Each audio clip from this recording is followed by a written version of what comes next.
from my great grandparents' house. Really? So I think it's like old. Yeah, the frame looks old. It's kind of cool though. Yeah.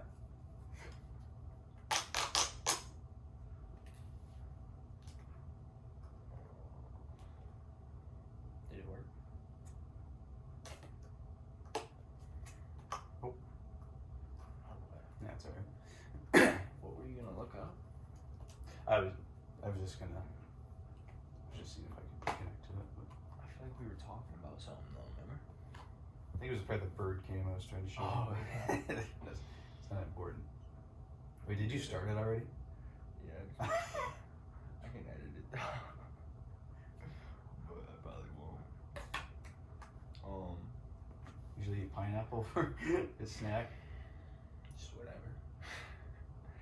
I think this is episode 9 or 10. And this is Joseph Patus. Am I still in the shot, or is it Oh yeah, you're in the shot. the slouching over? So tell us a little bit about yourself. Well, let's see. I'm gonna be a senior at IU Bloomington in computer engineering. Yeah, that's been going well. A good program. Been involved with Hoosier Catholic, our Catholic student organization down at IU. Pretty involved in that. That's actually where I met Connor. Shout out Hoosier Catholic. Yeah, so that's been going well. So started off a little rough with the pandemic on my freshman year, but yeah, since then things have been returning to normal, and that's been grateful for that. But yeah, when I'm back home now for the summer. Just thinking about what my future has in store. Been working.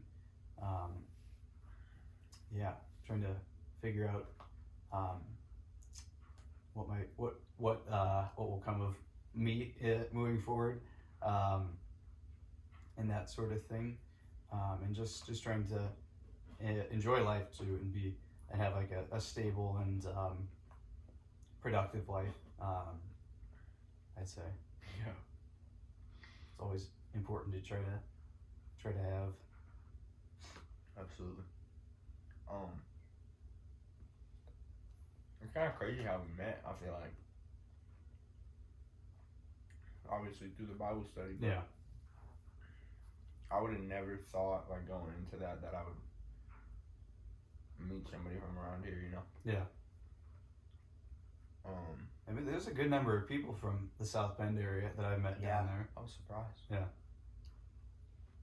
Haven't met anyone from Goshen yet, but a couple of people from Elkhart. Really? Liam McDonald's from Elkhart. But yeah, I remember when we first started studying in Teeter when you guys all came for the first day. It was you Evan, Christian Jackson, Jackson was there too, and then Roy was there. But yeah, it's kind of weird. I kind of remember that vividly, bro. Like sitting in that lobby area. Yeah. I feel like I was lost. Yeah. Did it seem like that to you?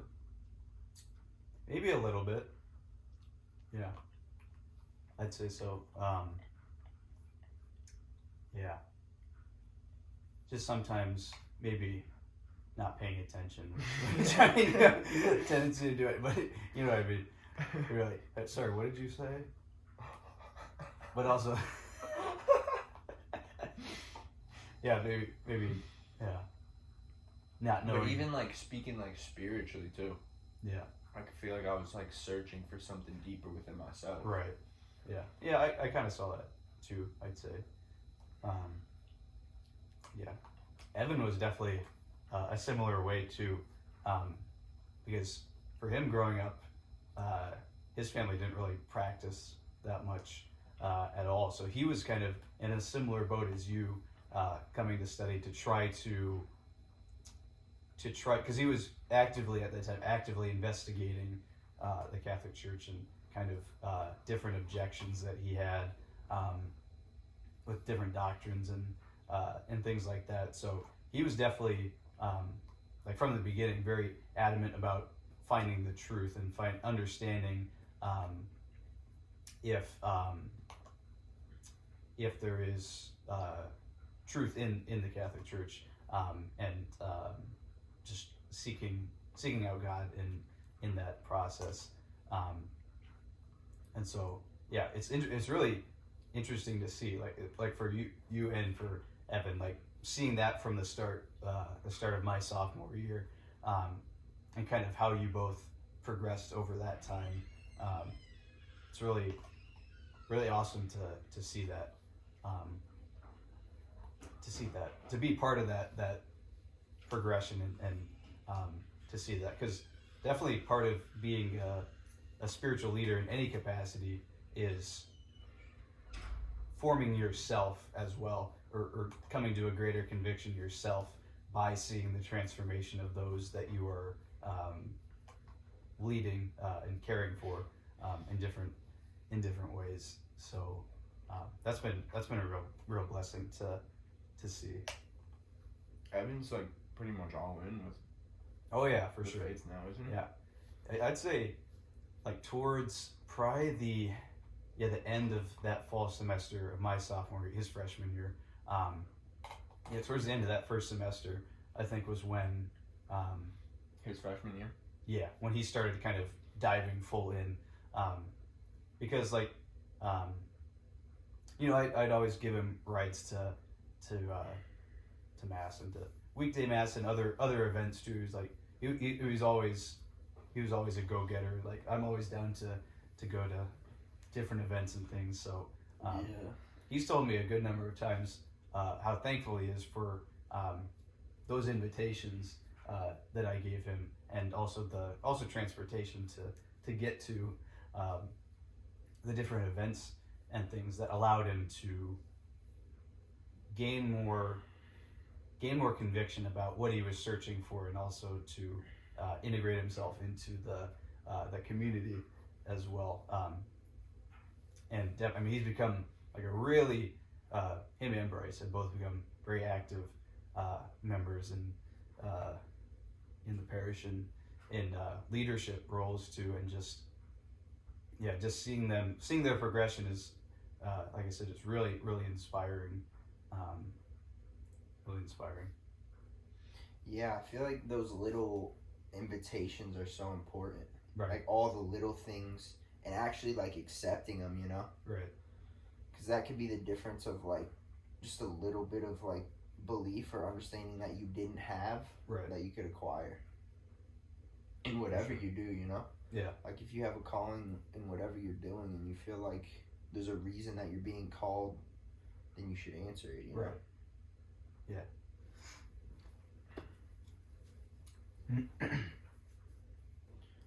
So what are some of the challenges, would you say?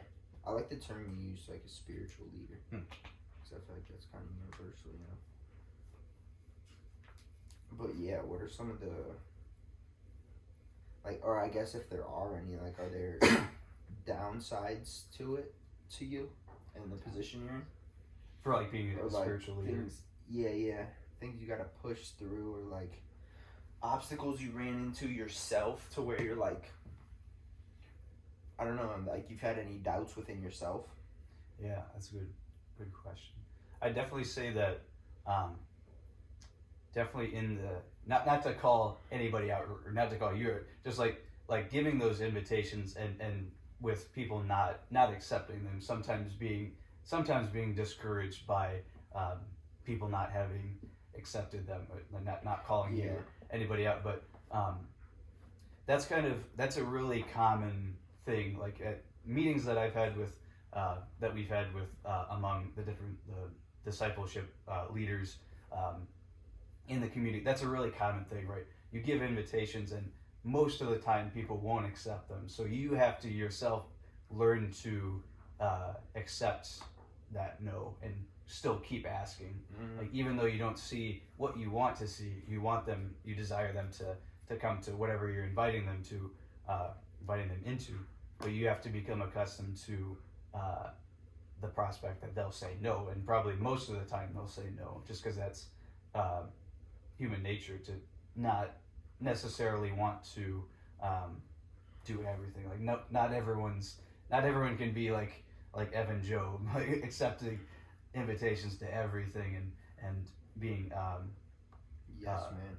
a yes. Well, yeah, In a way. I wouldn't, because usually when I think of a yes man, I think of it in a negative context. Like someone's doing it for a selfish reason or a reason to appease another person. But all that I've seen from him and his brother, they say yes to most things, and they don't do it for some ulterior motive. They do it because they, as far as I can Truly tell, wanna, they like, believe grow their faith. right. They Yeah. believe that doing that will help Yeah. improve their spiritual lives and those of others. So, yeah, and that's definitely because definitely people, and I've struggled with that too, like thinking about like what my motives are for continuing to do the things that I do. Yeah, I was like gonna through ask St. you Paul's. that. Like, what keeps you Right. motivated and Yeah, that's definitely something that I've struggled with. Just like, well, am I doing it just like in a social context to try to be around people that I enjoy being around, or to gain like some sort of like higher status or higher social or like an popularity, image, or like Yeah. like retain a reputation, Right, type of thing. right. Yeah. and that's definitely part of it, because you can't really, in any case of interaction between people, you're always going to be thinking about it in a social context. But I think internally you can't let that dominate why you're doing something. So I've definitely encountered that, and be like, well, am I doing this so that people see me as a great leader or a great spirit, or see me as more pious than them or something like that? Yeah. Definitely struggle with that, but it's hard to know your intentions sometimes, because you can say like rationalize Yeah. like, oh, I'm doing this because it's a good reason, because I want to praise God in different ways. But sometimes Do you truly mean it? Like, is it actually coming from your heart? Yeah, you know? that's what you gotta ask right. yourself. And that's only a question that you can answer yourself, because Yeah. certainly you can look at the way other people behave and judge for yourself if they're doing it for a proper reason, as you see it. But you can't know the heart of someone.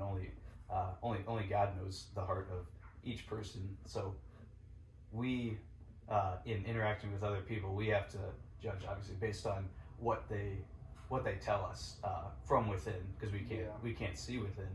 But I think I've been in figuring that out pretty well, in terms of not letting that prospect dominate my mind, like that I could gain a higher status or those types of things that would benefit myself versus benefiting other people. I've kind of started to think about it as, that's, like I said a second ago, like that's kind of a side effect, or something that will happen concurrently, like that could be the case, that other people could see me as a great leader or a more spiritual than them, or It's something. not But your intention. it's not. That's not my intention. They Or can your see it that motive. way. Yeah. Yeah, and that could be true or that could not be true. I think you leave it up to the person who's looking at you to decide for themselves. But Yeah. all that I can do And they internally, might not even be able to say it. They just like Right. know it subconsciously, or like Right. within their heart, you know? right. So all that I can do internally is just notice those types of like prideful thoughts, and be like, okay, I need to really think about why I'm doing this. I need to reevaluate, because I might be directing it too much towards myself and not enough towards other people that I'm serving. Mm-hmm. So that's definitely something that I've struggled with and continue to. But I think I've been doing better with that in terms of wanting to do more to serve other people rather than to serve myself. So do you think you have to serve yourself at the same time though? Like, and maybe that might not even mean like doing it for that with like the motive of gaining a popularity or like for a status, but like I feel like that's almost like just working on your personal relationship with God, you know? Yeah. And like finding ways to remain humble and stay in contact with him, you know? Yeah. And that's an interesting question too. Like like what do you do, like for a person in general, like do you focus on improving your own life or improving the lives of others? Like what do you focus your attention on? Because I think fundamentally, I've heard this quote a lot. I can't remember who it's from, but like man can only find himself through a sincere gift of himself. So that the pathway to becoming more realized in yourself is by serving other people. Because if you become too inwardly focused, you're not benefiting yourself, because that'll just lead to destruction of yourself, and you're not benefiting other people either. So I've been thinking more and more that the first, you should focus on serving other people first, because then that will reflect back to you and in turn benefit yourself. Broadly speaking, because certainly there's specific things you do just for yourself, like eating, like you eat to benefit your own health, or you do things personally, but I think in the context that we're speaking, maybe a more spiritual, more social context, it's more important to prioritize serving other people, because then that will naturally reflect back onto yourself, because that comes from like our social being and our spiritual nature too. That's kind of the way that I've been thinking about it. Yeah, I think that's a good way to think about it. Do you think it's possible, kind of going back to what we were talking about, like you can't know like a heart of a person? Do you think it is possible as a person to like fully speak from the heart, so like you almost do know that person's heart? You know what I'm saying? Like you think somebody can be so in touch with like their own like heart and like, I don't know, to me that's like the soul, bro. That's like where your belief stems from almost. Right. You know what I'm saying? Yeah. So do you think somebody could be so in touch with that they like their actual, like the words they're manifesting are from that place? You know what I'm trying to say? Yeah, I think it's definitely possible. But even if that was the case, you wouldn't be able to know. You could believe that that's the case, that they're speaking completely from the heart and that's what they mean. But you won't ever be able to know for sure if that's true. Like you can be convinced that it is, but you won't be able to know. That'll be more of a belief, right, than a rational understanding. So yeah, I think definitely people can and have gotten to that level. Like definitely a lot of the saints that we revere have gotten to the point that they can speak genuinely from the heart, and based on other people's interaction with them, they come to a consensus that they were speaking from the heart and were moved in powerful ways by God to build up the church in the ways that they did. And a similar thing, I mean, since saints were just people, they are people, other people can certainly do that as well. And certainly, like when you meet a genuine person and interact with them, you kind of have an intuitive knowledge that they are speaking from the heart, or in touch with themselves, or that sort of thing. You definitely encounter that, and that's definitely a special person when when you encounter someone like that, someone that you want to be around because they kind of it's they're like an striking. energy. Yeah. Right. I So know what you're talking about. yeah. So do you think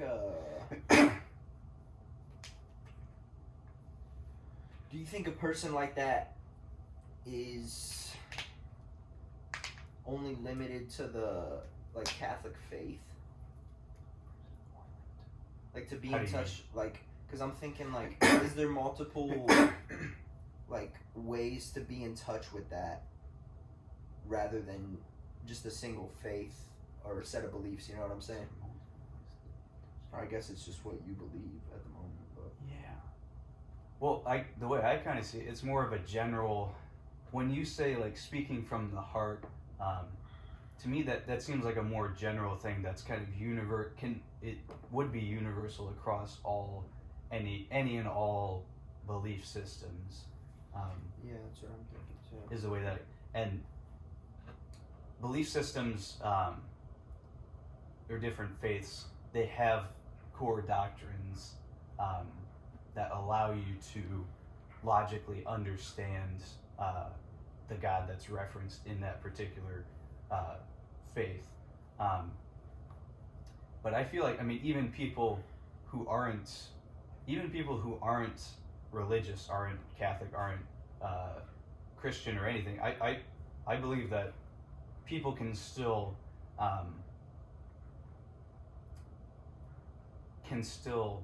be genuine in that regard, but maybe not to the same extent as if they were coming from the position of faith. It wouldn't be.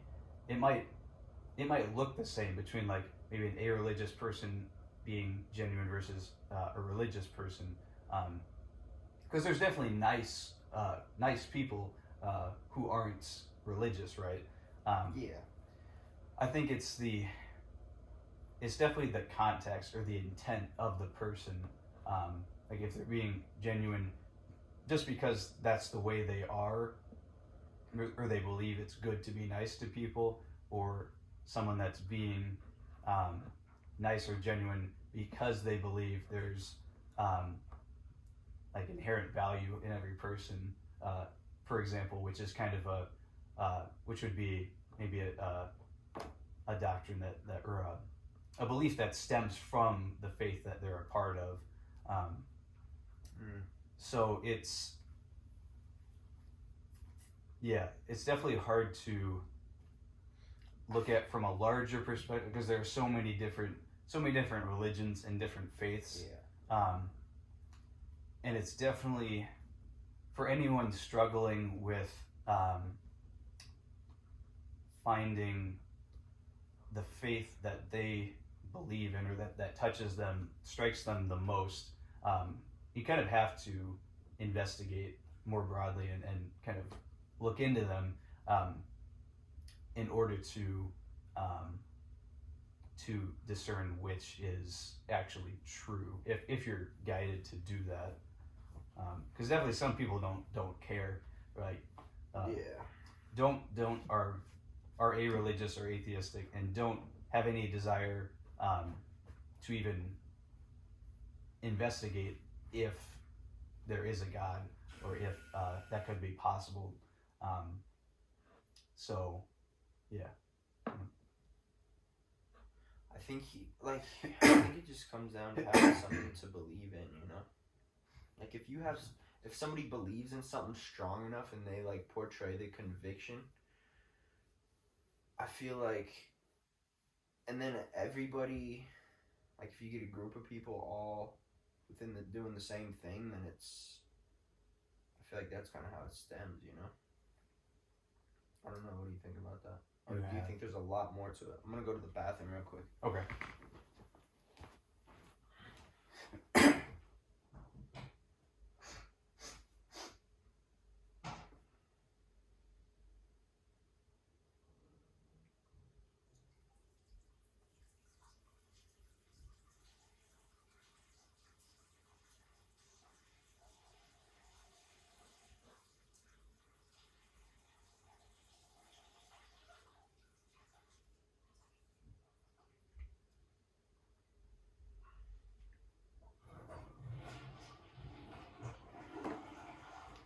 So that pineapple did you in?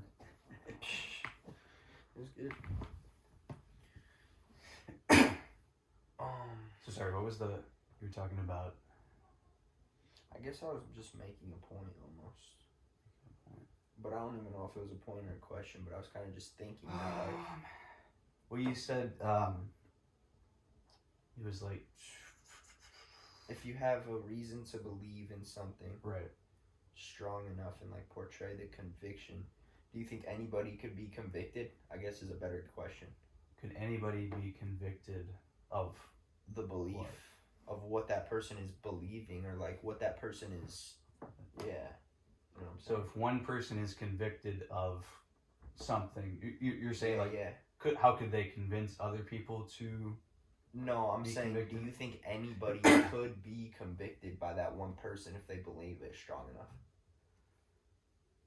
Could anyone be convicted by the person themselves? If they're... Or by their beliefs, or, like, what they're portraying, you know? Yeah. I mean, that's... Because if someone... I mean, that's kind of the basis of... faith in or different religions in general. Like, there's someone that pioneers the start who outlines the framework of the belief system, or of the belief collection of beliefs, and then people who hear them,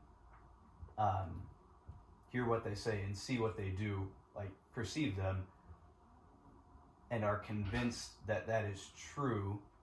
They follow that person, and then they amass more people, and that's kind of the root that starts any given religion, any given ideology or belief system, like in the past. I think that's kind of fundamental.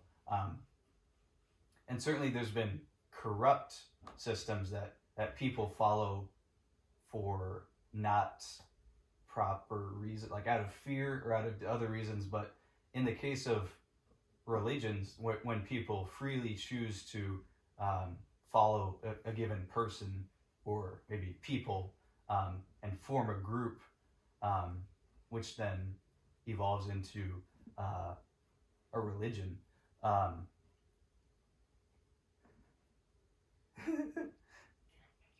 Just move your car. Oh yeah, go ahead. Oh, Yeah. where are they at?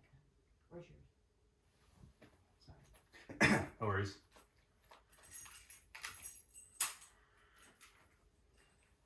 Yeah, they kind of, I think that's kind of fundamental. So, because the initial person, right, was convicted of that belief that they professed, initial person or people, and with them being convicted enough to share that with other people, those who were convicted of what they said, like, followed them.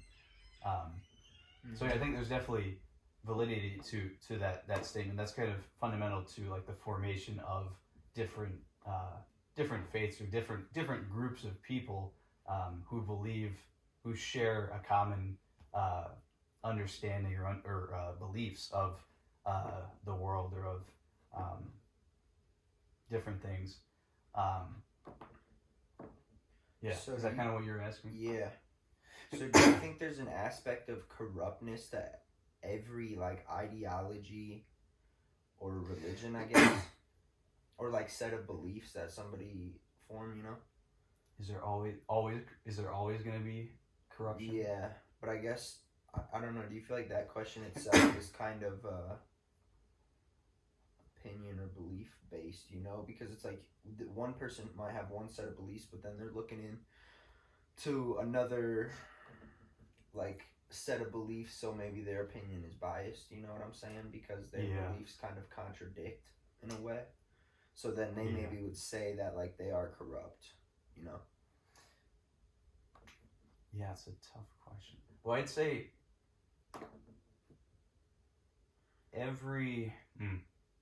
well, it depends on the person, because there's always going to be bias. But I'd say, like, every man-made set of beliefs or ideology is inherently going to have some imperfection in it. Yeah. By definition, for those who believe that human beings are imperfect. Yeah. I mean, there are. I'd say a vast majority of people don't believe that they are perfect, because that's just kind of a. It seems apparent. I mean, I'm sure there's people that believe that humans are perfect in some capacity, but I'd say most people, we are imperfect. So therefore, anything we create will be necessarily imperfect, because that's kind of like transitively. You can't really. Yeah. Like logically, an imperfect thing can't create a perfect thing. So anything we create will have flaws. Like any ideology will have flaws, and what that means might not be immediately apparent, because like for political groups like communism or fascism, they on the surface level they can appear. They can appear helpful or appear desirable for the people that follow them, but taken more broadly, looking at all of the implications of that set of beliefs, it wouldn't be as desirable. And obviously, we've seen the results in history of how those types of corrupt ideologies and beliefs have caused a lot of human suffering in history, and seeing how those sets of beliefs have flaws, as all sets of beliefs have flaws, but those types had especially damaging ones because they caused the group of people to collapse in on itself, or to not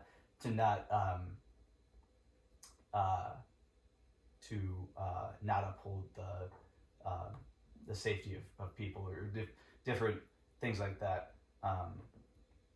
So there's always going to be flaws, but in the case of it kind of gets tricky, and this is something I don't completely understand, this type of situation either. Just like in the case of Christian denominations, especially for Catholics, we believe that the faith was not established by man; it was established by God, by Christ. So therefore, it is perfect because Christ is perfect. So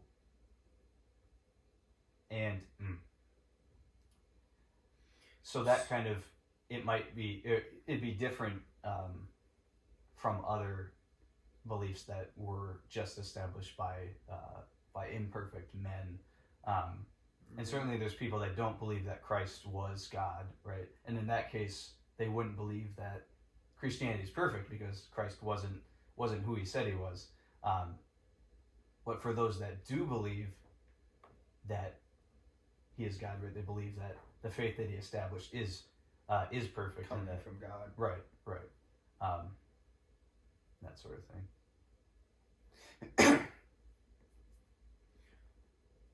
So do you think, obviously, like, you haven't seen Jesus himself, Right. so it comes down to like the reliance upon the word that was believed to be established by him in the Bible. Well, so you're asking like where, like what is my I guess like what allows me to believe? Yeah. So it comes down. I mean, there's the split between faith and reason, right? Because human beings fundamentally we're reasoning creatures, so we use different strategies of reasoning to understand the world. So if you want to convince somebody of something, you can't just say you have to believe this because it's true. Like they ask why? Well, you just have to. No, you have to go through. If you want to convince somebody of something, like logically, you have to follow through a logical reasoning so that you can get them to understand that thing. That's kind of fundamental to to persuading someone to believe something. So that's the reason element, but that can only get us so far. There's always going to be an element of faith in everything. I mean, if you think about it, we know nothing for certain. There's always going to be an element of belief in everything that we do. So, like, just to give a simple example, I don't know, like, example. Maybe something like, like eating. I don't know. It seems like a fundamental thing that we do, right? But there's not really. There's a logical understanding that if you don't eat, you will die, but you don't know for sure that that is the case. I mean, you've seen that people who don't eat have died, right? And you know that, like, internally your body wants you to eat because you feel that hunger, right? But you kind of assume it as a belief that you have to eat because it satisfies that hunger and so that you won't die, or that's something like that. Maybe that's not the best example, but you can't. We don't know anything for certain. There's always an element of belief, and that's just kind of fundamental to our experience of the world. But taken to a larger scale, like with religion, there's a fundamental faith that cannot be satisfied by reason because the human mind doesn't have the capacity to understand it to that degree. So you have to have an element of faith that this is true, or that this is the way things are. So do you think, like in the Catholic Church, what's like the benefits of sacrifice, would you say? What are the benefits of sacrifice? Can you be more specific? Like the benefits, like from the eyes of the church, what are the benefits of you, like, sacrificing? Yeah, I guess, like, making, like, sacrifices within yourself, obviously, like going, like, not drinking, or right. like fasting, right? Like things like that. Like, I guess, what's your understanding of, like, how that benefits somebody, you know?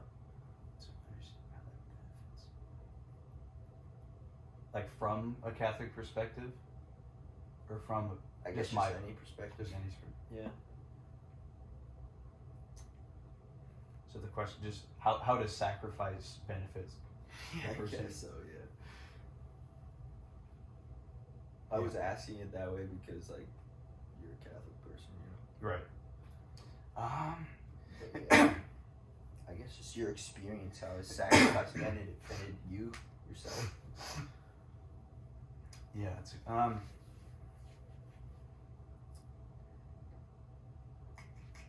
that's a pretty loaded question. Too much, I'd say. Well, I'm just saying in general, but yeah, I mean, sacrifice. I'd say it is pretty closely linked with discipline, so that in disciplining, in sacrificing something, because it's kind of implied, if you're sacrificing something, you want to do the thing that you are giving up. That's kind of, like, by definition, if you're sacrificing something, you are giving something up. Yeah. So you are consciously disallowing yourself to do something for some reason. And so whatever that reason is will vary from person to person. Like, why don't you like, just for an average person, why don't you drink underage? Like, why are you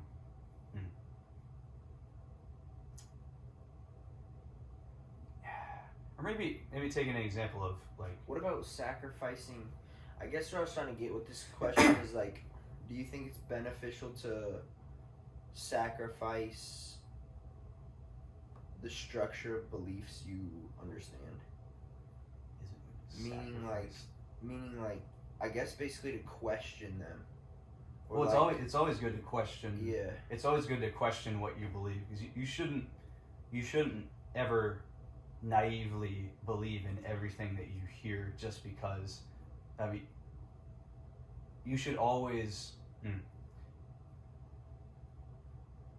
always seek to investigate and to strengthen the beliefs that you have in your life. And I think that's pretty intuitive, that people do that naturally because they want to know if what they're doing is right or helpful or healthy, or if there's like a better way. Yeah. So I mean, that's always a good thing, because if you're in a particular, you believe a particular set of things about the world, and you, let's say, well, I feel like, if bro, that is, I feel like life is constantly changing with that though. Like you always eventually run into something that makes you like question like, is that really the truth? It like questions your truths, you know? Yeah, I mean that's kind of a fundamental human experience, because you take something to be true, like you take it on faith. You suppose something to be true, and somewhere down the line you encounter something that causes you to question if that was true. Yeah. And in investigating that, if it is true, then I'd say, I mean, by definition, you shouldn't be able to find anything that disproves it. But if you do find something that disproves it, then you have a problem, right? Because if it's true, then there shouldn't be anything that proves it wrong. Yeah. Right. So in that case, you can make the decision to stop believing in that, or to continue to, based on what you find. And we're constantly doing that, reevaluating what we believe in, mainly for smaller things. But as we go through life, and go through larger changes, you evaluate your larger scale perceptions of the way you understand the world, the fabric of your understanding of how things are. So you're always evaluating that.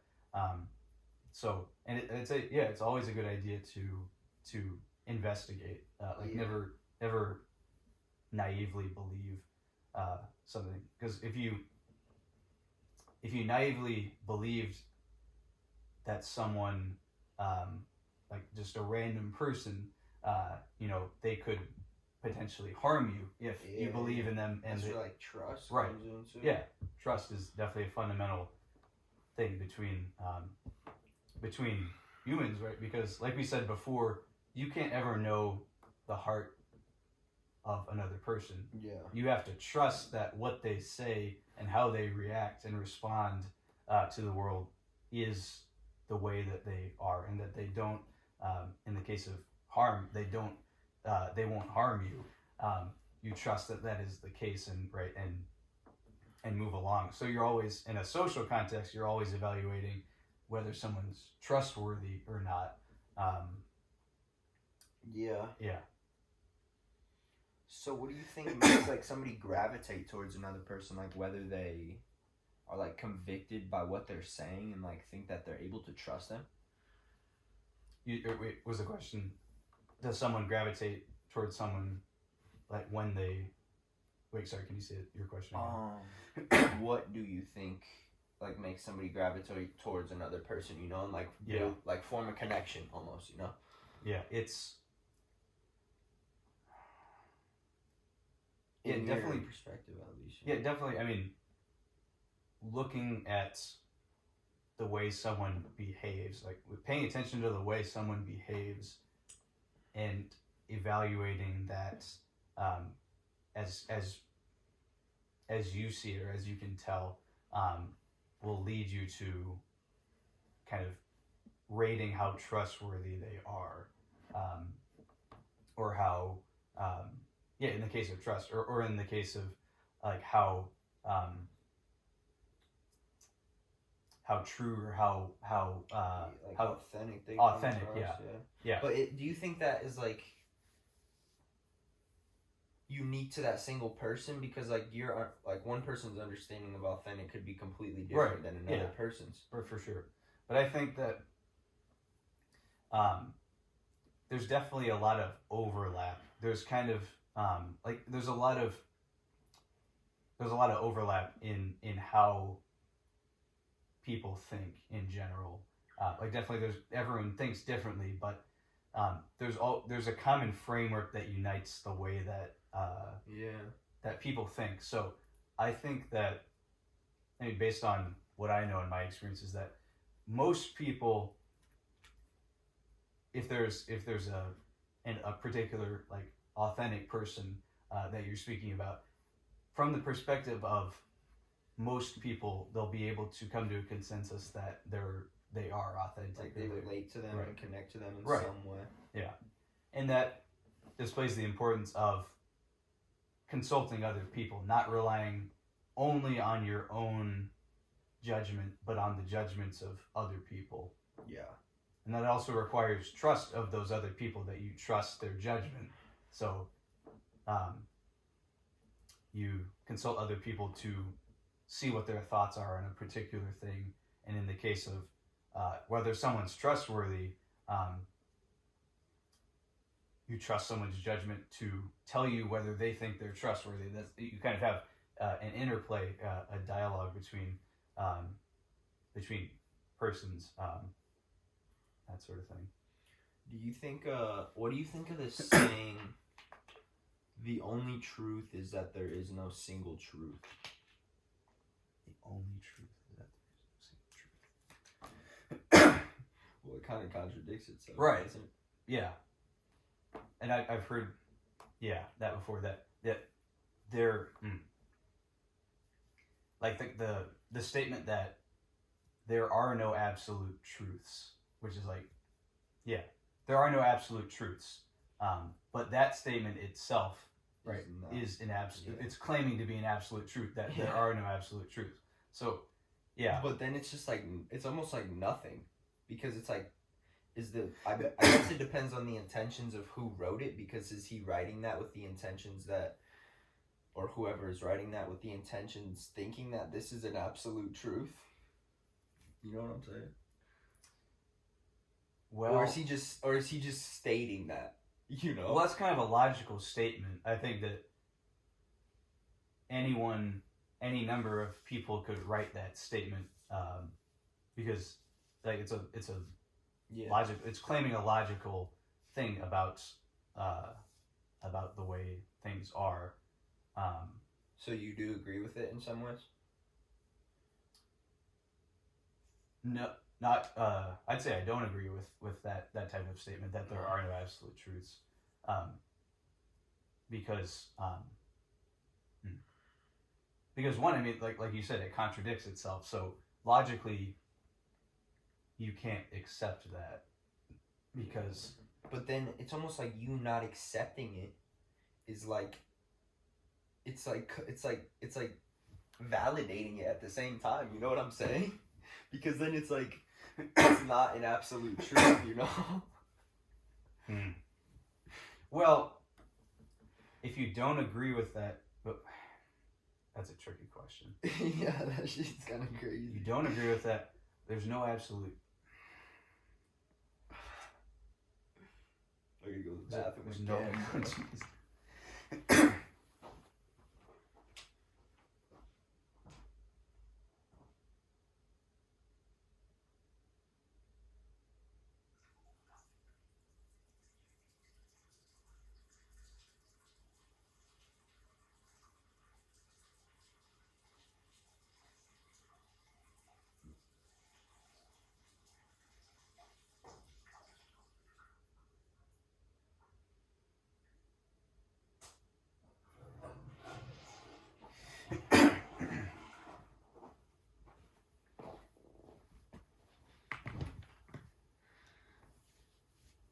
That's interesting. It's a tricky question. There's no absolute, like the statement that there are no absolute truths, is by definition an absolute truth, because it's claiming something absolute. Like it's claiming something that all things in existence apply to. That's what an absolute truth is. So, logically, Bro, that one comes down to like faith, I feel like. right. So yeah, logically you can't accept that. Yeah. So if someone does believe in an absolute truth, which means that they believe that what they believe Is the only right way. Is the There's only no right way, other right. possible way. right, they believe that is absolute, that no other perspective exceeds Could be, that. Yeah. Right. And obviously, in the case of Christianity, Catholicism, there's a lot of absolute truths. Well, I don't know much about theology or theological reasoning, but maybe you could say that there's one absolute truth that God exists and that all other things stem from that, or that sort of thing. But certainly Christian faiths have absolute truths within them, meaning that nothing exceeds that, or nothing can contradict that. Do you think a priest? You think a priest would come on this podcast? I'm sure they would. I think they would. If you ask them, I don't know. You said that I you, would like my local parish. yeah. Do you ever chat with, or do you know the Yeah. Father or St. Patrick's Corpus. priest? I would probably go to Corpus. Or Corpus. Yeah, I'm Yeah. sure. If you ask them, if you tell them what it's for, it'd be good to. Yeah, for sure. I think it would be a good opportunity for them to like spread their beliefs Yeah. as well. You know. For sure. I'm sure most priests would probably be definitely willing to. Most priests are definitely willing to talk about anything, but especially they're happy to talk about a good priest, right? Happy to talk about Why they the believe faith, what the they faith that believe, they belong and the to, faith. right? I feel like that'd be interesting. You might run into some issues with them with wanting to record them, but I'm sure some will be okay with it. But you'll have to ask them. You can still have a conversation, non-recorded too, if you want to do that. Because someone like a priest would definitely be someone who's would definitely know more or have more of A different perspective. but definitely know more about Yeah, absolutely. about the faith and about about theology of it. right, because they've gone through seminary, through schooling to understand that more that part of it more clearly. Yeah, that'd be interesting. I think.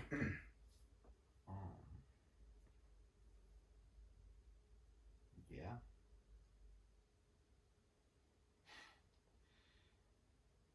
You got anything else? Or any questions for me? I feel like I had something, but I forgot it.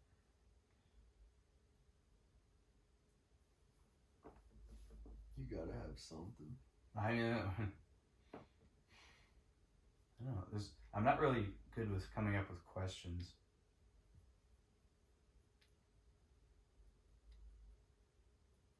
It's all good.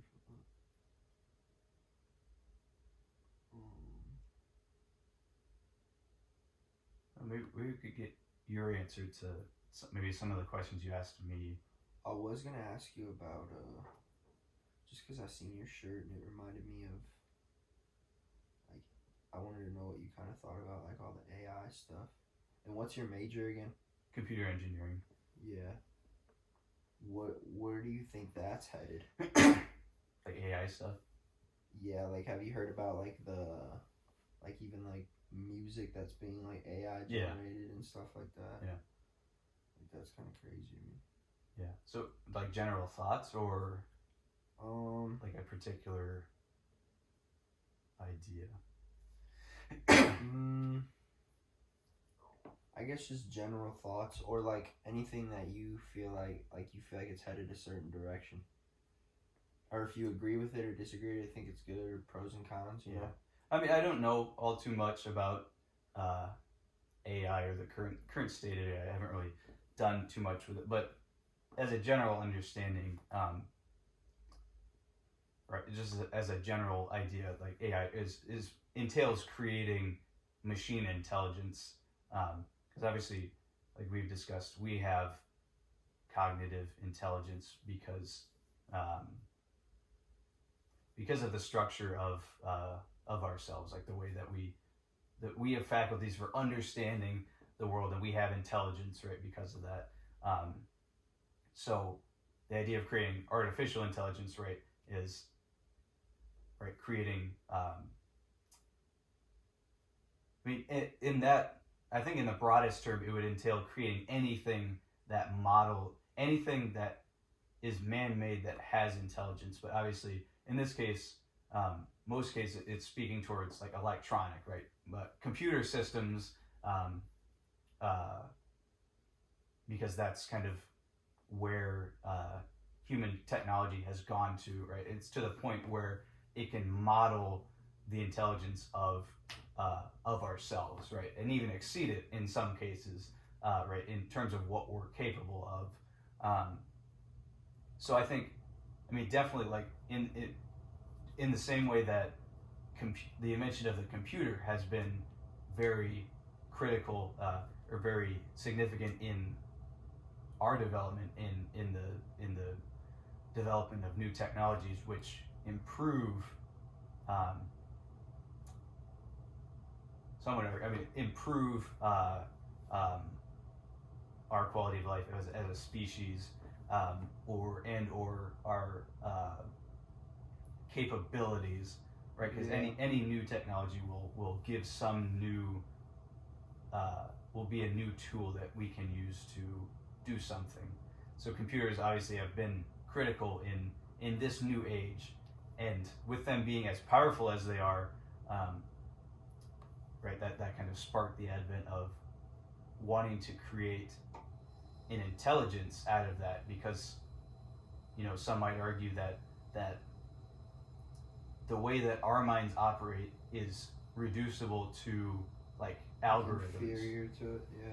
Well, not necessarily, but that like the way we think is reducible to algorithms, which can then be coded into a machine that will operate in the exact same way, right? And I would say that I don't believe that is true. I don't believe that artificial intelligence will ever.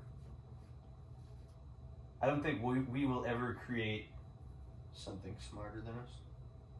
Maybe I wouldn't necessarily something smarter than us, but something that we will never create fundamentally something that is equal to us in spiritual value. Because coming from. Do you think emotional too, or do you think that's connected to spiritual at all? That's kind of a big question. Well, I would say that it's probably going to happen that we will create something that looks, operates, and is perceivable by us as another human or another intelligent life form. Like almost where you can't tell the difference. Right. I feel like that will probably happen just as smart as humans are. But I think that fundamentally, no matter what comes out of that, will never be of the same value as a human, because it was not created by God. It was created by man. So it's imperfect. So then that imperfect thing would just create another imperfect thing. Yeah, that could definitely be. But I guess this gets more like morally deep. Like, why do you believe that God didn't create all humans to be like perfect? Why do we, like with the flaws? Why do we believe? Because I feel like if you think about it this way, like if you create an AI that looks exactly like us and that is like another human, why couldn't they just create like a smaller species then? You know what I'm saying? And then that smaller species would be like, oh, this dude's God. Like none of us are perfect. Because there's this God that created us. But he also stems from something that isn't perfect. Right. And that's an interesting question too, because like in like sci-fi movies where man has gotten to the point where we create androids that look exactly like humans and operate wipe out like the human humans. race. Well, that's kind of the dystopian view, but like in sci-fi, like for an android getting to the kind of coming to the point where like that it appears that they have an understanding of their consciousness, and that because of that they see their human creator, right, as a god. But that would kind of, for that to happen, because they understand that their consciousness is limited compared to his. yeah, or because they are conscious. But that would kind of, that for that to happen, like in our world, in the real world, right, we would have to develop something artificial that has consciousness, and I don't believe that that's possible, that we will be able to develop something artificial that will be consciously aware of its existence and to know that man is its creator and therefore it's God. So right now it's just like they don't know, but they know they have intelligence, but they don't know why, basically.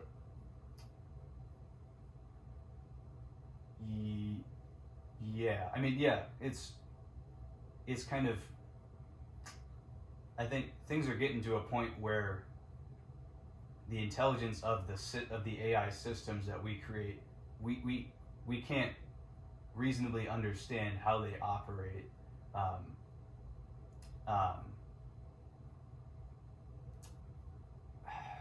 But we kind of characterize them as. But we kind of understand that they understand in their own way. Yeah. But they don't understand why they're even like active, I guess you could say, or alive, or like. Well, this has been an ongoing debate, like as like from the inception of AI, and I'm sure it'll continue on into the future. Like our current AI systems, or could a theoretical AI system in the future be aware, like achieve consciousness and become its own being? I mean, that's an ongoing debate. And like I said a second or a couple minutes ago, like I don't believe that we will ever create something that is capable of being consciously aware of its existence. I believe that, like the power it obtains too, like the intelligence it has compared to like a different species. We'll probably create systems or machines that are more intelligent than us. Like, because I mean, if you think about a computer, in some capacity, right, it's more intelligent than you because it can do billions of operations per second, which we can't necessarily do. Like, they can do things that we are incapable of doing in that specific area of intelligence, if you call it that, right? Because like in the definition of intelligence can vary based on what you're arguing for. Like there's some leeway in terms of what intelligence is, and that sort of thing. But I think we'll definitely create systems that are can do things that humans cannot do, because we've already done that, right? So we'll just keep going and keep creating more intelligent or more capable systems that exceed human capacities. I think that's pretty foreseeable that will happen. But I don't think anything that we have or will create will ever have the same value as a human person, right? Because it was not created by God, it was created by man. It's kind of what it comes back to, as far as I'm concerned. But I think that there's definitely a lot of utility in these types of systems, as there's utility from new technologies. But as with any new technology, there's always going to be things that you should steer clear from, things that would ethically cause humanity or society to suffer in some way. So, Like make them ask questions. what do you say? Like raise a lot of questions that wouldn't even maybe make sense to humans. Well, I was mainly thinking of like deploying AI systems that have that there is not sufficient human intervention. So like think of like an AI drone that has the capacity to kill somebody, and it operates like on its own. Like it operates and chooses to kill people based on its own internal processes. Yes. Right. And right. So you can definitely see how that could go wrong. Yeah. Like even if it's trained to kill the enemy. That's possible. Like somebody could train a drone to kill somebody. Oh yeah, sure. I guess that. The state of technology is easily at that point. Yeah, I assume so. So that's an ethical consideration for deploying AI in machines, right? How much control do you give it? And could it break the control? You know, and Right, take and over that's the a part, control. right? Because part of the because their AI models have become so incredibly complex, we can't understand how they choose to do what they do. Like for a computer, just the way it operates, like it's all based on logic, right? Even though the largest things that it does, like display an image on a screen, right? That seems very, very intelligent, right? That it can do something like that, but it's all reducible to logical operations. In the case of Like that a human could see and understand. yeah, but in the case of a human mind, right? We don't. We're not at a point currently that we can reduce all human operations down to logical things, and maybe we will never get there. I don't believe that all human Do you think a computer could do that though? do what? Like, reduce all human interaction down to like a logical thing. You know what I'm saying? I feel like if it could do that, then that's when it's able to take the control, almost. You know? Yeah.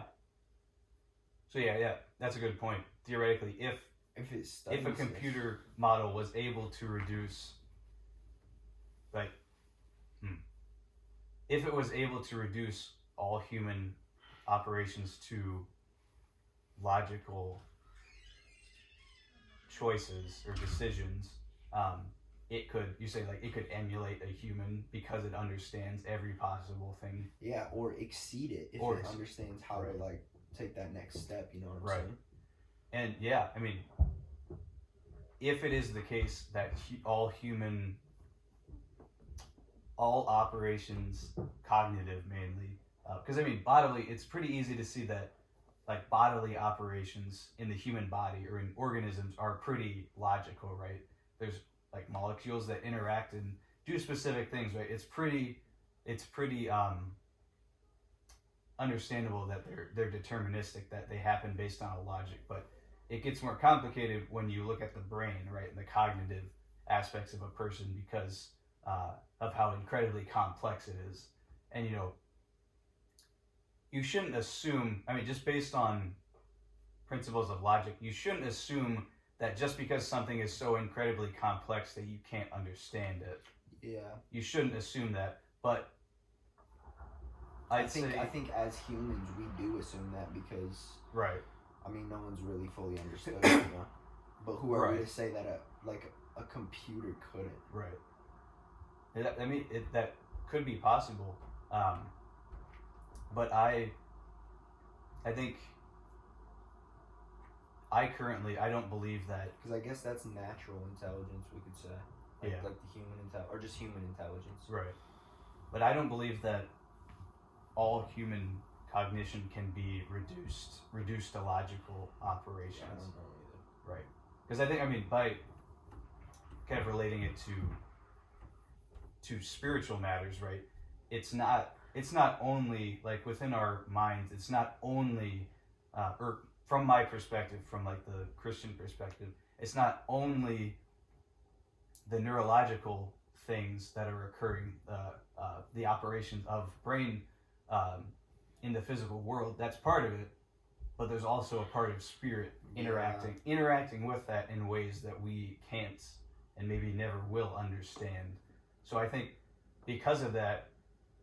Or do you think it's a whole separate interaction, you know? Like, do you think it guides itself and the mind guides itself?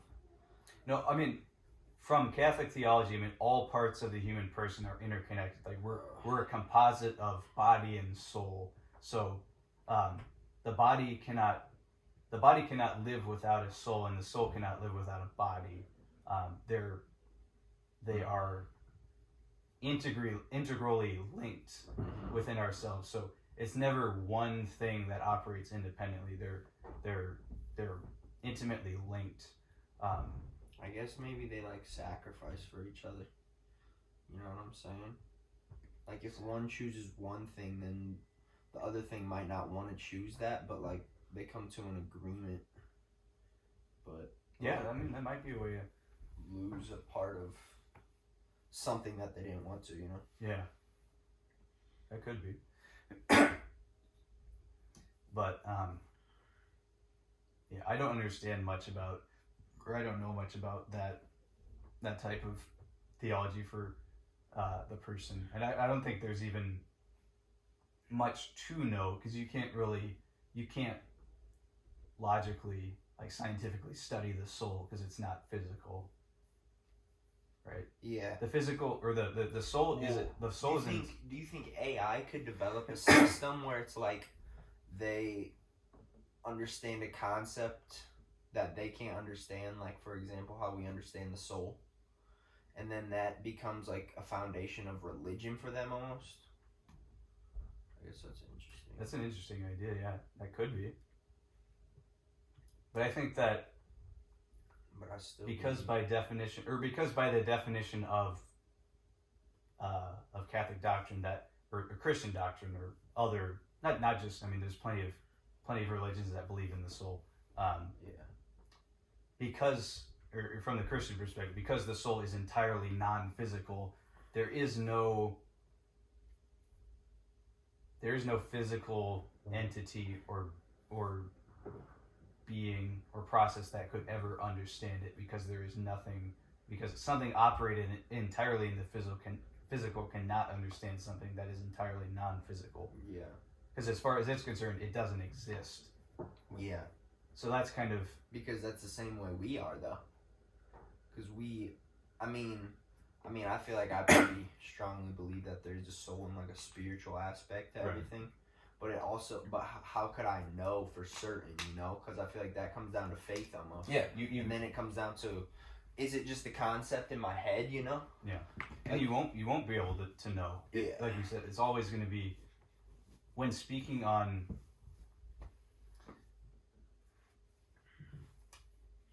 like in terms of believing that there is something that exists that is non-physical, you necessarily can't believe that through a reason, through logic, right? Because it doesn't exist. You have to go at it from a belief perspective of faith.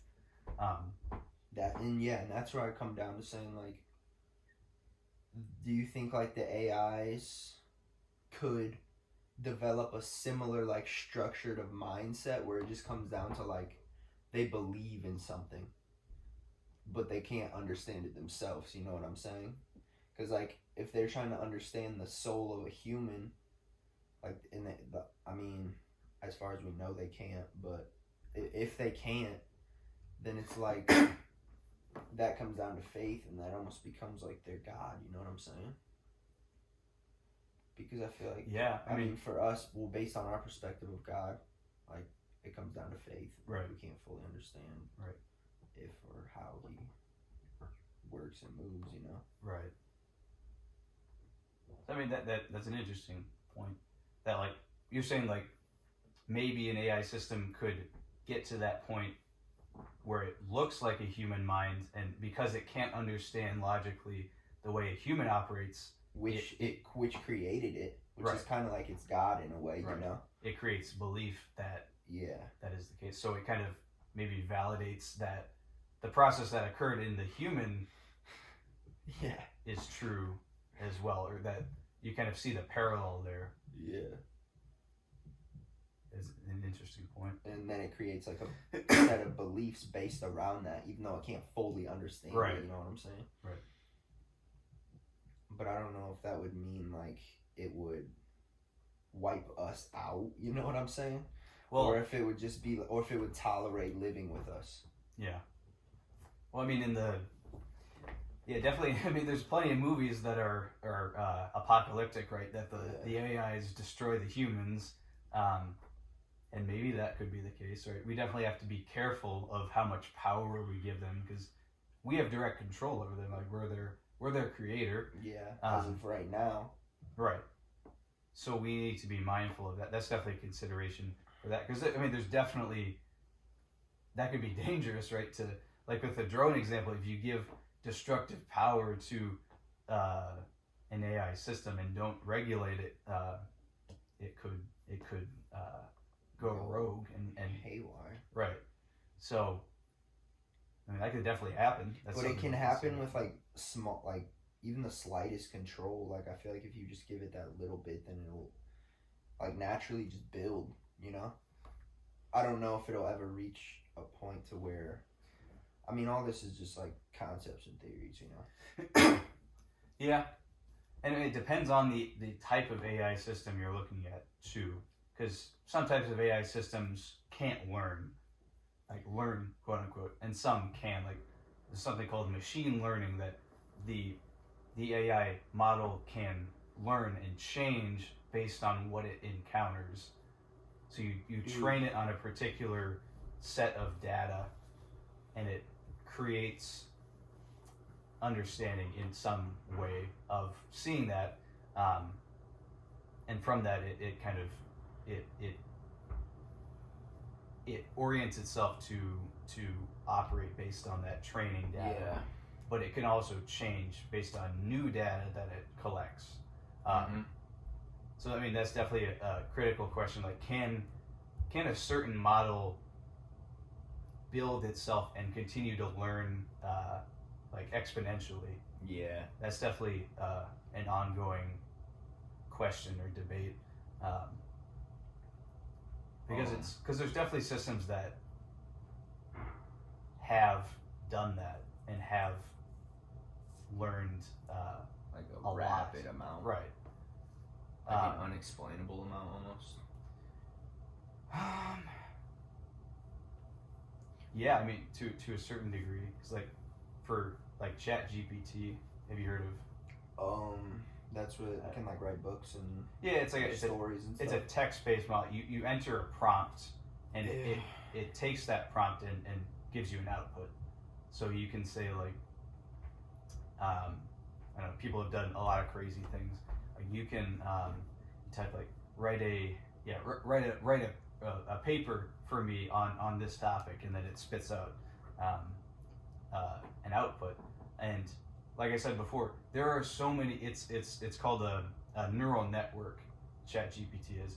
So it's a connection of neurons, quote unquote, like human, like that's a type of machine learning algorithm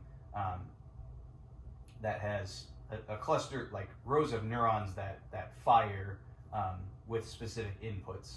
And they're not actual like human neurons?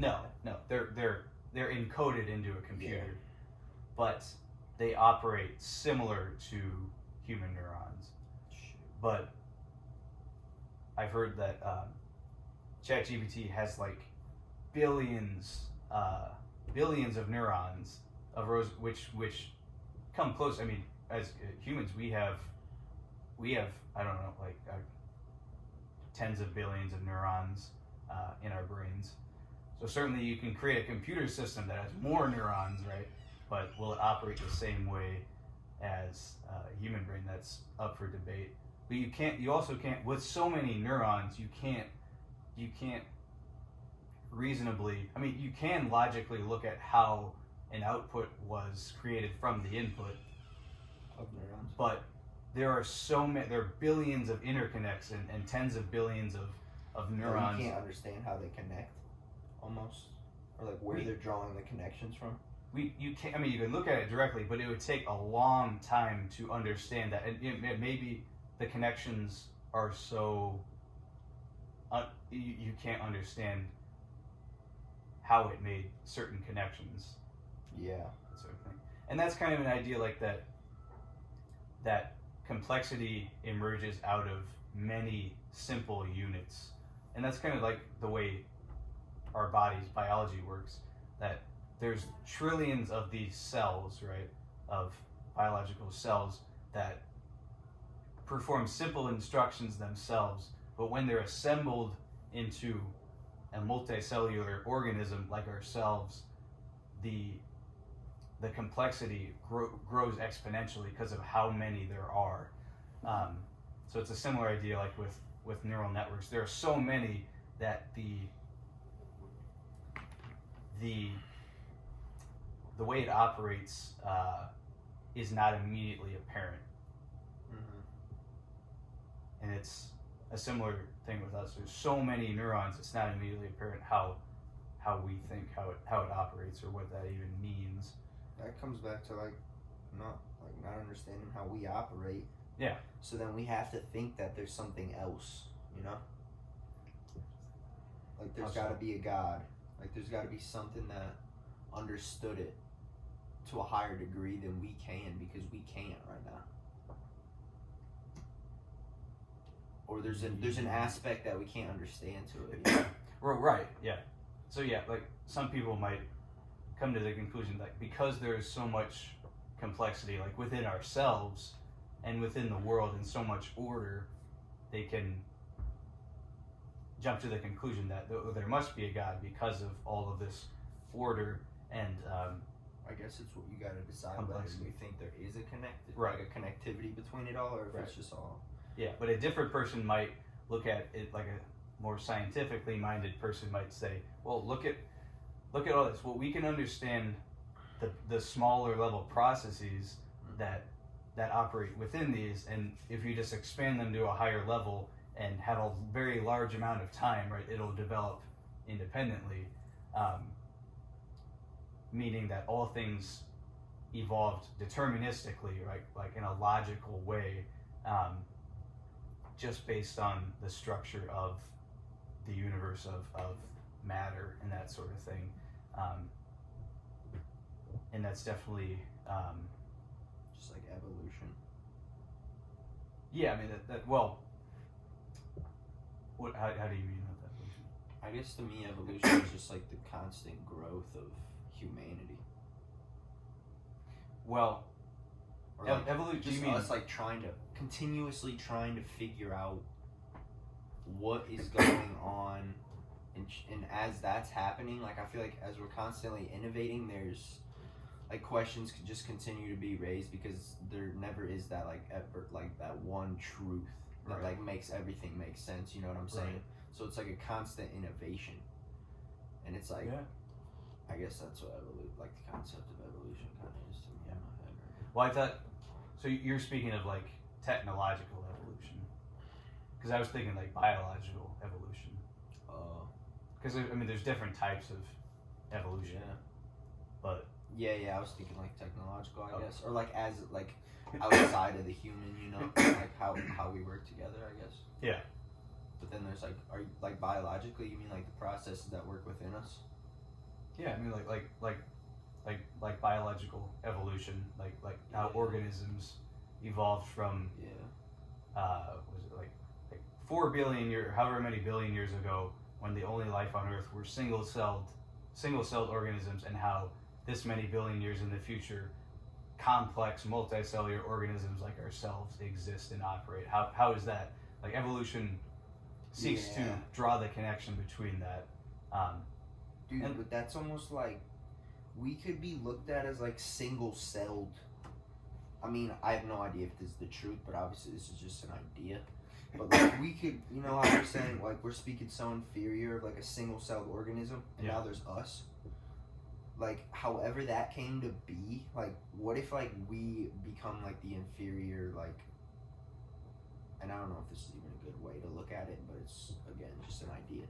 Like what if we become that to like whatever is existing like millions of years down the line, and like how like you know how the AI is developing and stuff. Like they Right. could be sitting there having a conversation on whatever, like floating in the sky, being like, remember these dumb human Yeah, right. beings. I mean, definitely, yeah. That'd be messed up,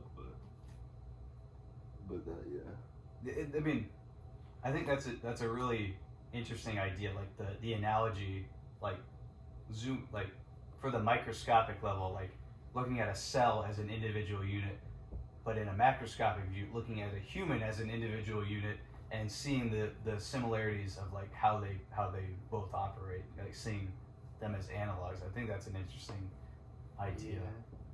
Because maybe those single cells like did something to innovate, Well, the cells, or like the way, like multiply, you know?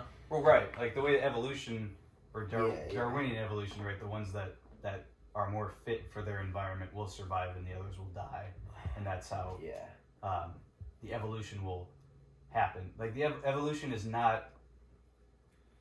It's not like no. The organisms aren't deciding to evolve. It's the process that I feel like that's the organisms that are more fit will survive, and that leads to a change in the way things operate and look. And that leads to diversity of life and eventually to us. So do you think it's like an inherited trait, like if you're fit enough or not? Well, yeah, I mean, Or like, do you think you can be trained to become like able to survive? You know what I'm saying? yeah, I mean, it depends. I mean, for if you think lower life forms, it's like less complex organisms. You can think about like they have, they're more static in how they operate. Like they don't have a brain or as developed of a brain as us. Like an So- ant, for example. I mean, ants are pretty smart, Yeah. Like compared to, but yeah, or even compared to a human, they're pretty smart. so I've heard, but I mean that the too. I heard think birds are smart too. birds are very smart, but yeah, I mean if you think about the way intelligence or cognition, as far as Just like noticing patterns and like being able to like put things together to know. Yeah. Like and like yeah, I feel like that comes with the instincts, you know, like that you have. yeah, Like you're able to formulate your choices based off like obviously you're gonna keep living, gaining a perspective, Right. like forming these different patterns. right. Yeah. Yeah, but that's an interesting question in like evolutionary biology. Like why did intelligence evolve? Like why are we quote unquote so smart compared to other organisms? Well, there's a lot of with having a very well connected brain that has a lot of plasticity, like it can change a lot. That gives, like they theorize that gives more survivability because you can adapt much more easily. But in the case of organisms that are more stagnant, right, if they don't have the right trait to adapt in their niche, in their environment, they'll just die. But the ones that could adapt survived, right, and that led to an evolution in brain size, and that's why we have such large brains in comparison to our body sizes, and how humans kind of took over the world, right? What if we are like too smart for our own good though? Like what if we just Probably true. think we're so smart but we're actually not that smart? I mean, we're all prideful and naive in Yeah. that way, thinking that we're, Yeah, I know. and that's what I'm that's saying. definitely, yeah. That I mean that's kind of a, like a poetic or a literary like theme, right? That humans are they think they're They're more than they actually are. or they think that you think that you're the owner of yourself or that you're the god of yourself, whereas like in the development of a story you see that that's not the case, right? That there's a larger framework of the world that contradicts that naive understanding of Well, the world.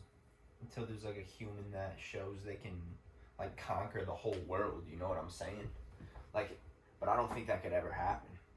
Like, Wait, what if was you the could have, question? do you think do you think eventually a human would be able to be capable of having like complete control and understanding of the whole, I guess, Earth? Because who knows, bro? If we start going to different planets and stuff, just having control of Earth might seem like a minuscule task to like whatever we evolve into if Right. it continues. You know what I'm saying? Right. Well, how do you mean? What do you mean by control? I guess just understanding. Like, you know how, I mean, I guess it's just as simple as understanding is like how a remote works on a, I guess it's not that simple, but like, you know how you can understand you have to press the button on the remote Right. to input something into the TV. So your question is, do you think mankind in general can get to a point where we understand all processes on the earth and the earth itself entirely? Or like, I guess, yeah, or I guess become prideful enough to simplify it. I guess Well, is a yeah, better right. way to put it, because I feel like that's what tends to happen, you know what I'm saying? Yeah. I mean, plenty of people have been prideful in that way to simplify it and see. Just, Oh. Well, I mean, I'm just saying, like in Yeah. history, I don't have any major examples, but just Bruh. that's that is kind of prideful. Like you claim that you understand something when you really don't, and you oversimplify because of that. It's an interesting point. Yeah. But I feel like, based on how things have gone, I'm sure mankind will get to a point where we understand most, if not all, aspects of the world, but maybe not ourselves, right? But I Everything- guess I'm thinking of another thing, like, I'm thinking of it like related to like conflict, like like truly simplifying it so there is no conflict either. Cause like when you go to like it's just so simple, like the connectivity between a remote and a TV. You say you press the 3, it's gonna input channel 3 onto the thing, Yeah. and it does that with no problem at all. Like, you had no trouble doing that, but obviously there's still trouble on Earth and like complications, I guess you could say. So it's like, is there a point where like we're just flying around space, traveling to different planets, and Earth is like this one like cool place where there's like no complications, like you can just go there to like, just like, I don't know, relax, or like just make it as simple as pressing the 3 on the remote, you know what I'm saying? I mean, you like, do you, Because there's so many, but at that point I feel like there'd have to be so many other bigger problems than like trying to solve, right? yeah, like why there's, Yeah, as an interesting point, as we solve problems with new technology, like new problems emerge. yeah, but also old ones are solved. Do you feel like that? Yeah. Yeah. I don't think we'll ever get to the point where all our problems are solved, because that would stop, theoretically, that would stop innovation, and True. so I don't think there's never going to be a state in time where humankind has gotten rid of all problems. I guess that gives you like a constant something to live for, though. Yeah, Because right. yeah. That kind of links to the way we operate. We don't want to be stagnant. We want to grow, and we Continue want to evolving, learn. yeah. Yeah. And we have to adapt with what's going on around us. Do you feel like Yeah. that? Yeah. Yeah. Yeah. If to live in the context, Because that nobody's just gonna wait for you. right. It's a competition, Yeah. and it's not the same competition as like when we were primitive and surviving, but it's a competition. It's a different type of competition. That's maybe more, you could say, more artificial, because we've left the context that we evolved in, like in the biological context. Are you but- speaking like to the future? Yeah, I mean we've Yeah. already left that. I mean we're living in, or at least people in developed countries are living in structures that are built by other people, right? We live in complex economic and political systems, right? which didn't exist back when we were just roaming the plains looking for food. There were groups, like tribes of people that collected together, right? And that's kind of the primitive analog for our complex political systems today. It kind of evolves over time in that way. I feel like everything's constantly changing so quick that there's like new beliefs and like systems forming almost like every day, bro, that we like can't even understand in a way, like with how technology is, you know what I'm saying? Yeah, I mean, like how beliefs collide so quickly, and like just random things will mesh together and create something that you would have never thought of. right. And it's just like a whole new way of like, I mean, if you choose to live that way or like make it a part of your life, you know what I'm saying? Right. Do you have any like major examples for that? I think I know the idea that you're talking about, but Yeah, it's kind of just an idea I have. I kind of try to stay away from, like, I guess, I don't even know, like, not really examples, but like, I don't want like my brain to conform to like one set of things, you know what I'm saying? Gotcha. Like I guess that's kind of keeping an open mind in a way, yeah, but also to not assume anything. it's like a disciplinary thing to me right now. But I also feel like there's like something I'm kind of like I've been thinking about is like I can like investigate or like study something, but not like fully conform to what it's saying. Right. Yeah. Right. You can. Which is just discipline you gotta have, you know. Right. Yeah. You can. Certainly investigate things and not believe in them, not believe that they're true. But where does that go? Like what I question is like if you learn something and you like have a basic understanding of it, but not like does it still like become a part of you or like a part of your soul or your heart or like subconscious? You know what I'm saying? Because you obviously, if you take the time to study and understand it, you're gonna have like a basic understanding of it, right? And, like some type of like structure of what it is, you know. Like it's still a part of your brain or wherever it decides to go. And will it control the way you act? To make a decision or not make a decision. It could certainly, but I mean that's kind of a question of psychology, I'd say. Like how when you learn something, how does it affect who you are and how you think? Like certainly you could think, like you said, you learn something, like mentally it gets stored in memory, so you understand that concept. But maybe it will integrate itself into your person in different ways, right? That you aren't aware of. Yeah, and that could certainly be true. I think, and that's an important question. I mean that comes from like a perspective of skepticism, right? Like you don't want to be controlled by your thoughts or your interior processes, but that thought itself came from the way your internal configuration is. So that's a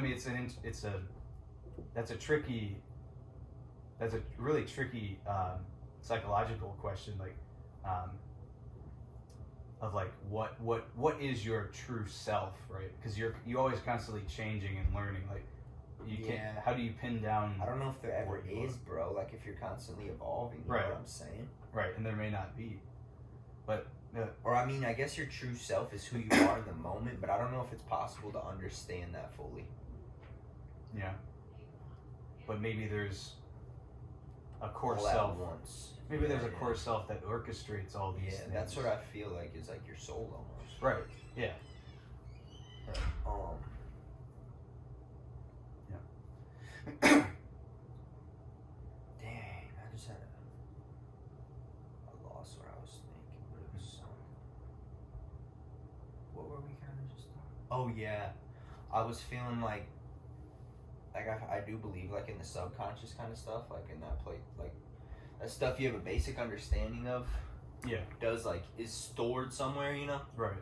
And I feel like from my experience of like smoking, like I've told you I've smoked before. Right. I feel like that brings out those things, and I'm able to be more in touch with like things I might not have even known that I knew about. You know what I'm saying? Right. Yeah. So that's Yeah, I've heard similar things from people like saying for like why they drink, because it has like a similar idea. Like it breaks down your filters and allows you to be more in touch with what's Yeah. underneath. yeah, and kind of be more authentic as they see it, and which could be true, because certainly we put up a lot of filters in anything that we do, especially in interactions like talking with people. Even if we don't understand what we're doing it. Yeah, right. There's a lot of things that happen unconsciously that we don't understand or aren't aware of. But that's where like being authentic could be different for somebody else than it is for another person, because it's like, say there's two people that are smoking, more in touch with like that deeper side within them, then they're gonna think they're like authentic to each other, you know what I'm saying? But if like if there's like somebody that's smoking and then there's somebody that has all these filters on them and they understand it differently, or like I guess socially, then like I feel like they're gonna be more confused when trying to interact. At least based on my experiences. Yeah. I've seen that. Yeah, I mean that would make sense. But certainly trying to communicate with someone when you're not on the same. It's like a mental playing field, you know what I'm Yeah, saying? if you're not on the same field, you can't really communicate Yeah. because you're not speaking the same language. It's more difficult. Right. Just perspective. Right. So yeah, in order to actually communicate with somebody, you have to be on the same level with them, like in the same. Or like have some type of common understanding, Yeah. or like way of understanding, you know? Right. I feel like you can, like, even just having a conversation with somebody, regardless, though, I feel like you can get to a deeper, like, understanding or connection with each other. Yeah. I think Right. that too. Because you exchange thoughts and ideas. That's how and, you get to know somebody, or Yeah. like, yeah. Right. Definitely an importance in speaking, right? Because for humans or for animals in general that don't speak, right? All that you really had to go off of was like movements and gestures and behaviors. But for animals that can speak, with ourselves, like being private, like developing systems of speaking, we can share more of our internal selves with one another than organisms that can't. Yeah, like a dog. I mean, a dog can communicate with each other. Right.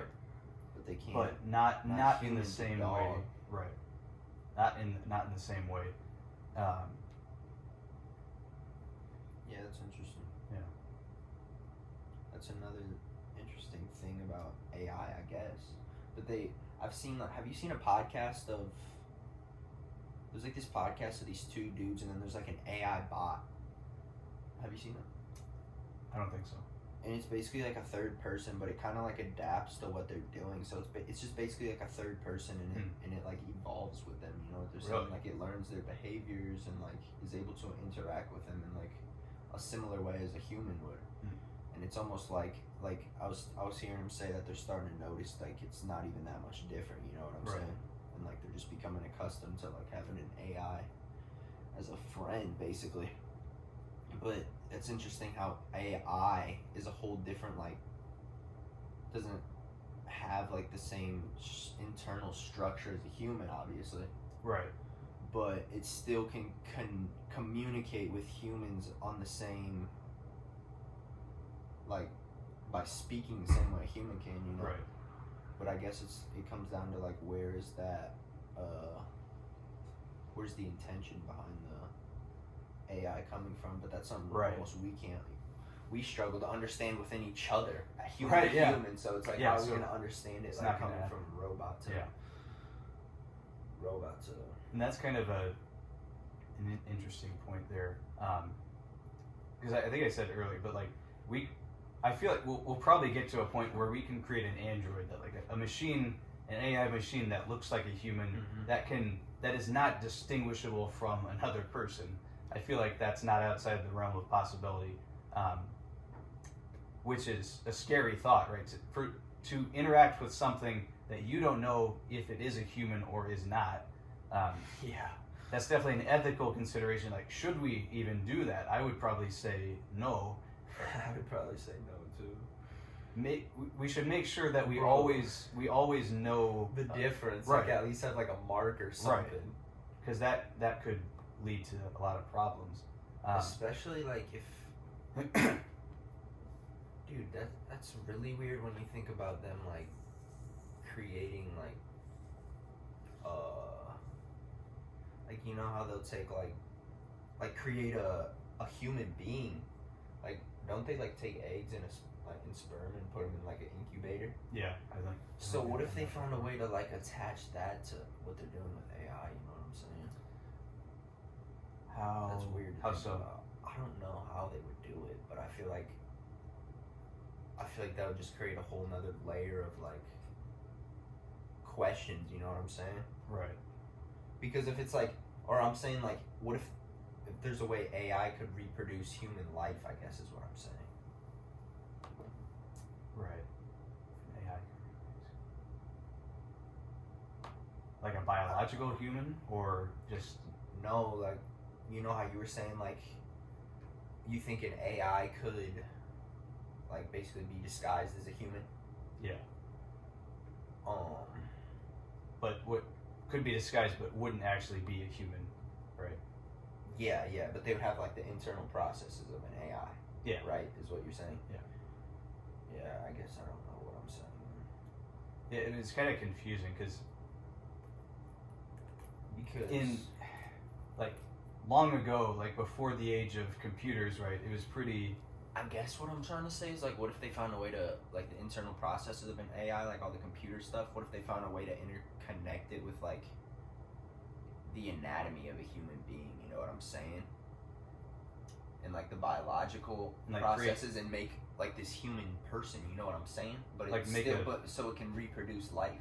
Like make a But they hybrid. still have control over it, like mentally. So make like a hybrid, a human machine hybrid that can Yeah. reproduce itself. Basically, yeah. Well, I mean, that's interesting question. I'm sure there've been sci-fi movies about that. But you it's have to weird think- how to think about like, I mean, I don't know. I haven't really heard about it recently, but I've heard of like them creating life like in incubators and Right. stuff like that. Yeah, I know they've done that. Which is pretty. I mean, we do that with other animals, right? Pretty Sure. easily. Just combine the eggs and sperm and give them the right nutrients and conditions. You can do the same thing with a human, and yeah, it's probably been done before. But that obviously raises ethical questions. Like, is that ethical for us to do that? Yeah. Because humans are That would, yeah. ethically different from other animals. I feel like that would change so much if they created like a hybrid like that. Ethically, that would be insane almost. Right. That's probably why they haven't done it. Yeah, probably not. But what is probably more likely to happen is like us becoming cyborgs, like technology becoming incorporated into humans, right? Because that's what a cyborg is. A cyborg isn't a human augmented. Like that chip they're talking about, like Yeah. the Neuralink chip and all that. Yeah, like a human that is I guess augmented that's by. probably an easier way to do it. Right. And I've heard this. Have you ever listened to Jordan Peterson? Yeah. I mean, he's talked about like plenty of times, like we're already cyborgs because of We're halfway attached. because to of that. phones, right? I was just talking about that. It's like you have like a wave, like brain connection to that thing. Right. Halfway, bro. Right.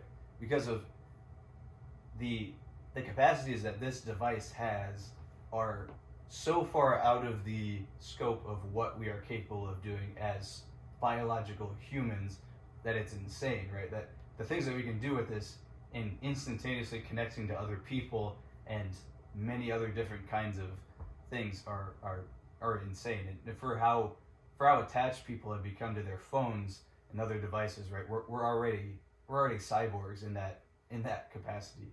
But I think definitely in the more like the more traditional way that you think about it, like having like you said, a Neuralink or a computer chip like directly integrated into your physiology, I don't think is too far out of reach. And certainly there's ethical considerate, like should you do that, like could that harm you, like ethical considerations Probably. for that. but that's definitely not very far out of the way. Dude, I feel like if we start doing that, we're gonna shit is just gonna start innovating so quick. Yeah, Because it makes it that much quicker. Yeah, because if we find a way to augment ourselves permanently, because this is kind of, I don't want to do that. Right. Because this is not a permanent, like it's not attached to yourself. But if we augment ourselves permanently by we're attaching, gonna be fucking communicating right now like we were fucking cyborgs, Right. Like speaking 13 different languages Right. in one podcast. right? And that's something to consider ethically. Like, should we do that? I would. That would. I'd probably say no. What if it comes down to like survival though? Like you can't compete with these other people if you don't have that chip. You know what I'm saying? Like. Yeah, I mean that definitely drives. That drives the evolution of technology too. Because eventually, if you don't have it, you're just gonna die off. Right. Or not be as successful or whatever that looks like. I guess it's a choice you gotta make though, because you could Right. probably there probably will be people that like define success in their own ways. You know what I'm saying? Right. And like, who are you to say right or wrong? Right. God, that's just how it goes, huh? If you think about how, like, looking at previous time periods of how humans have lived, I mean, it's a pretty drastic change from like time period to time period in terms of technology and the way people live, right? Like even 100 years ago, right? People were going out and hunting their own food and preparing every meal for themselves and had very little connection with other people. But look at us, the way things are today. Dude, I feel like my grandparents. That's probably how they kind of look at like phones. I mean, probably not the same exact way because Right. it's not like embedded into their brain like Right. a chip would be. But they probably look at phones similarly. They're probably like, Well, yeah, I mean, like the older generation, they definitely have skepticism because it's foreign. But for the people who grew up with them, it's not as foreign. yeah, just a natural part of them, you know. I feel like it really. That's probably what me and my friend Kevin were just talking about this. How that probably affects like the younger generations. Where I feel I had a time period where I didn't have an iPod, but there's probably Right. some kids that like don't know what it's like to not have Right, that, yeah. you know? So Yeah, and kids that like- probably affects your brain, bro. For sure, yeah. Yeah, kids growing up now like that get phones when they're like 10 years old, is, I mean, like that Even definitely, younger, bro. Probably. right? Yeah, I definitely think that parents should put a restriction on how soon their parents can get a phone. I didn't get a phone till I was in high school. All right, some kids today I see like 8-year-old kids walking around with a phone. I'm like, why? Like that seems very irresponsible. But also, parents to do you that. think the parents could think like it's making them smarter? You know. I mean, yeah, but I guess you could make the argument for that. yeah, certainly. But I think from my perspective, the amount of harm that could come from giving a kid that powerful of a device so early on could be not good. But maybe I'm wrong. I don't know. I guess we'll see. Yeah, right. The effects. Yeah, we'll see what happens with those kids that got phones when they were 2 years old. Yeah, it could be insanely awesome, like what they create, or it could be like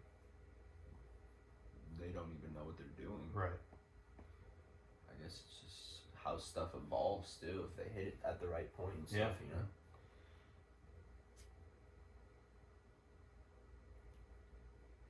Yeah. I don't think I got anything else, do you? I don't think so. I think that was good. Yeah. Good range of topics covered. Thanks for coming home, man. Yeah, man. Thanks for having me. Yep.